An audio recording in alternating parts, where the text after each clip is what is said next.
Bienvenue sur Africa 24 dans cette nouvelle édition de l'Africa Tonight. Au sommaire de l'actualité, la conférence Believe in Africa Day se tiendra le 3 août à Washington DC aux États-Unis. Parmi les chefs d'État invités figure le président camerounais Paul Biya qui a adressé un message aux Camerounais avant son départ pour les États-Unis. L'Afrique renforce justement ses liens avec l'Amérique. Ce mardi, la quasi-totalité des chefs d'État africains est attendue à Washington pour le sommet Afrique-États-Unis, une rencontre déjà qualifiée d'historique. Et enfin, retour sur la célébration de l'Aïd el-Fitr, une fête marquant la fin du Ramadan pour les musulmans du monde entier. Mais comment se traduit cette fête au sein des différents pays du continent? Les réponses dans ce journal. Le président camerounais Paul Biya s'apprête à prendre part au sommet États-Unis-Afrique à Washington, prévu les 5 et 6 août prochains. Mais au Cameroun, la population reste inquiète quant à la situation sécuritaire du pays, notamment après les dernières attaques de Boko Haram à Kolofata et dans d'autres localités. Le chef de l'État a ainsi adressé un message pour rassurer les Camerounais. On l'écoute. Pour tous les Camerounais, je dis ceci. Dans la vie d'une nation, il y a des moments difficiles. En ces moments-là, il faut faire preuve de courage, de solidarité et de patriotisme. Pour ce cas précis, je dis que le Cameroun a eu à traverser d'autres épreuves. On a eu à lutter contre ce même Nigeria pour Bakassi. Avant, on a éradiqué les maquis d'un mouvement révolutionnaire. On est venu à bout des villes mortes. Ce n'est pas le Boko Haram qui va dépasser le Cameroun. Nous continuons le combat et nous les vaincrons. Et pour les observateurs, le sommet Afrique-États-Unis est un rendez-vous historique. Pour la première fois, 47 chefs d'État africains sont attendus à Washington, à la Maison-Blanche. Une rencontre qui doit redessiner les relations Afrique-Amérique et qui souligne également le poids grandissant du continent sur la scène internationale. Les précisions de Guillaume Durand. Les États-Unis accueillent du 5 au 6 août le premier sommet USA-Afrique à Washington. Un événement historique puisque pour la première fois, la quasi-totalité des chefs d'État africains est réunie à la Maison-Blanche avec son homologue américain Barack Obama. La paix, les relations multilatérales entre l'Afrique et les États-Unis, mais également la jeunesse en devenir du continent, constitueront les principaux enjeux de ce sommet.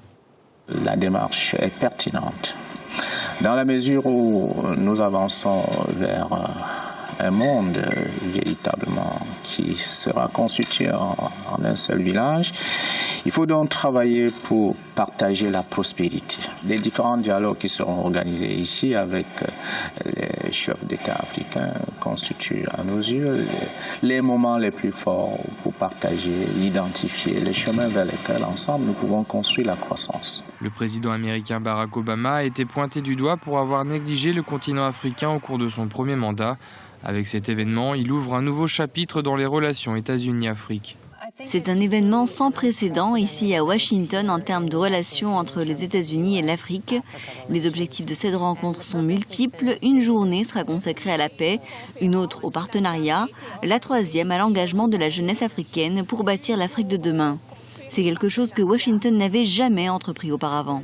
Pour certains leaders africains présents à Washington, ce sommet est également le signe de l'importance grandissante de l'Afrique sur la scène internationale. Le peuple du continent africain, ayant compris l'impérieuse nécessité de prendre en main son propre destin et de s'imposer de par le monde, en particulier sur la scène internationale, je crois que c'est à travers cette dimension que cette première puissance mondiale sur tous les plans a également compris la nécessité d'accorder une attention particulière à ce continent. Au-delà des aspects économiques, les questions de démocratie et de justice seront également au menu des discussions. Washington entend promouvoir l'idée que la bonne gouvernance et la justice sociale sont les gages de la prospérité économique de l'Afrique. Je vous le disais en titre, en prélude au sommet Afrique-États-Unis, la conférence internationale Believe in Africa Day s'ouvrira ce dimanche 3 août. Cette journée regroupera de nombreux chefs d'État de l'Union africaine, de nombreux leaders économiques et politiques du continent. Au programme des exposés, des conférences notamment consacrées au Cameroun avec la présentation des opportunités d'affaires dans le pays. Un dîner de gala et une cérémonie de récompense aux acteurs ayant œuvré au développement des relations américano-africaines sont également au programme. La cérémonie est bien entendu à suivre en exclusivité et en direct tout au long de la journée sur notre chaîne Africa 24. Et l'architecte sénégalais Pierre Goudiaby Atepa figure justement parmi les lauréats des Africa Awards, des trophées dédiés aux meilleurs managers publics et privés africains. Sa vision prône une plus grande implication des ressortissants africains afin d'accélérer l'émergence du continent. Les explications d'Aminata Diak. Pierre Goudiaby Atepa est l'un des architectes les plus talentueux et chevronnés du continent africain. Celui qui s'est défini comme un architecte du développement nourrit beaucoup d'ambition pour l'Afrique. Pour l'ingénieur sénégalais, le continent a besoin de ses ressortissants pour se développer. Je lance un appel aux Africains, revenez en Afrique pour qu'ensemble nous puissions développer ce continent-là. Que des Africains viennent et qu'après qu'ils aient eu la formation qu'ils sont venus chercher, qu'ils restent sur place. Nous avons besoin des gens qui viennent pour relever les défis. Nous, quand on est rentré en 1973, on est rentré parce qu'on s'est dit non, il faut relever le défi. Les difficultés sont là. Mais si nous ne revenons pas pour les affronter et essayer de trouver des solutions, on ne trouvera pas. L'architecte conduit également de nombreux projets, notamment dans le domaine des nouvelles technologies, de l'information et de la communication. Nous avons, comme vous le savez, un bureau en Chine et nous travaillons avec China Aerospace, qui est l'équivalent de la NASA chinoise. Et c'est avec eux que nous essayons de développer des satellites pour le continent africain. Nous allons en construire un pour un pays que je ne nommerai pas. Ça prendra 3 ans.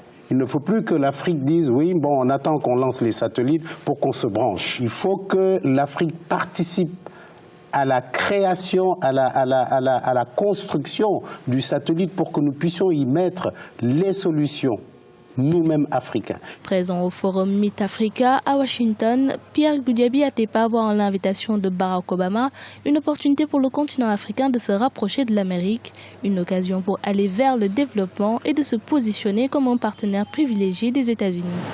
Ce lundi marquait la fin du Ramadan pour les musulmans du monde entier. Derrière cette pratique religieuse commune, l'application du jeûne reste différente selon les pays, les cultures, mais aussi les traditions. D'Égypte au Soudan en passant par la Somalie, chaque population a ses spécificités, comme nous l'explique Aminata Diak.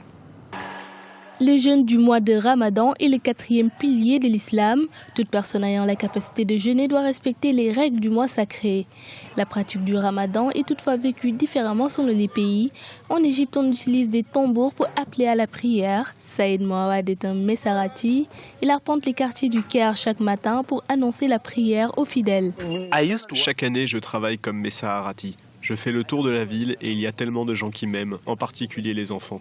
Je connais tous leurs noms. Chaque année, nous venons ici 2 jours avant le début du Ramadan et nous faisons une liste des gens qui veulent que je les réveille. Ils sont tellement contents de mon travail qu'ils se fâchent quand je ne viens pas. Si l'atmosphère est joyeuse en Égypte, c'est tout le contraire au Soudan. Pour la fête de l'Aïd el-Fitr, les Soudanais ont été nombreux à se serrer la ceinture en raison de la situation économique morose. C'est très difficile. J'ai des enfants. Le prix d'une robe est de 180 livres soudanaises et je n'ai toujours pas acheté les chaussures. Elles vont me coûter 300 livres soudanaises. Je n'ai pas l'argent pour acheter ce dont j'ai besoin. Je vais acheter une partie et laisser le reste. À Mogadiscio, la capitale somalienne, les fidèles musulmans se pressaient dans les mosquées pour célébrer l'Aïd el-Fitr. Pour cette population, la célébration de la fin du jeûne du Ramadan est symbolique. Nous sommes très heureux aujourd'hui, c'est l'Aïd. Comme vous pouvez le voir, l'environnement à l'arrière est si merveilleux, si extraordinaire. Oui, elle est très belle. Les festivités marquant la fin du Ramadan sont liées aux traditions et aux coutumes de chaque région dans le monde. Cependant, le cérémonial reste le même pour tous les musulmans. Les fidèles s'acquittent de l'aumône de la rupture du jeûne et la prière a lieu en début de matinée, soit dans une mosquée, soit dans un grand espace pouvant contenir les personnes. Et direction le Sénégal avant de clore cette édition, Khalifa Ababacar Sall du Parti socialiste a été réélu ce samedi maire de la ville de Dakar. Il a obtenu 98 voix des 100 suffrages exprimés lors du vote des membres du conseil municipal. Pour rappel, la liste Tahaou Dakar qu'il dirigeait lors des élections locales du 29 juin a remporté la plupart des sièges dans les 19 communes d'arrondissement de la capitale sénégalaise. Et c'est la fin de ce journal. Il a été préparé par l'ensemble de notre rédaction. Merci pour votre fidélité. Retrouvez dans un instant une nouvelle édition de l'Africa Tonight sur Africa 24.